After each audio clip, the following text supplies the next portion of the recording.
Well, Mark was admitted to the hospital where I work, and he'd been in quite a serious car accident. And so when he came to us, he was in a bit of a bad way. He had lots of physical problems and he wasn't able to talk at all.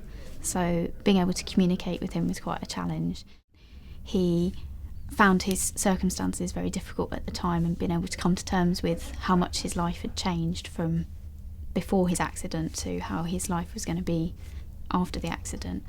And within that, he was quite aggressive, and he was kicking and hitting at staff and family members, and that posed quite a challenge to be able to get him to engage in any therapy or any sort of activities that we needed him to do. That's where it came about, really, was looking at Mark's quality of life and thinking what is important to him and what's he going to need to be able to do when he leaves hospital and for the rest of his life. He was quite a young man when he had his injury, and just thinking about what the future held for him, really. And because of his limited abilities at that time, it was also trying to identify how he'd be able to spend his time and live his life productively, really. And because fishing was something that he loved so much, it was an obvious choice, really, to try and look into that. So what we wanted to do was initially identify what skills fishing involved and would he be able to work towards achieving those. When we first came up with the idea and we're thinking about would it be possible, there was a lot of physical challenges to try and identify with Mark. Obviously, like whether he'd actually be able to engage, because the last thing we wanted to do was take him and show him an activity that he loved but he was no longer able to do.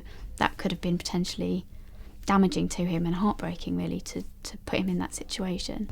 Well, fishing obviously has always been an important part of his life anyway when he's been growing up, and particularly coming to terms with different things that have happened in his life before the accident as well. Fishing has been something he used to do. So I think it's a natural progression, really, that now he's in a different stage of his life and so much has happened since his accident that he can just continue to do something that he loves and that he enjoys, and most importantly, he can do it by himself. Have you or a relative had a serious accident resulting in a physical disability?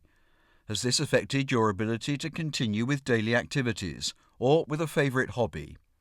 If the answer is yes, an occupational therapist may be able to help. If you think that you, a relative or a friend, may be experiencing difficulties in doing the things that you need or want to do and are not getting the most from life, you might benefit from seeing an occupational therapist. To find an occupational therapist, more information is on our website www.cot.org.uk.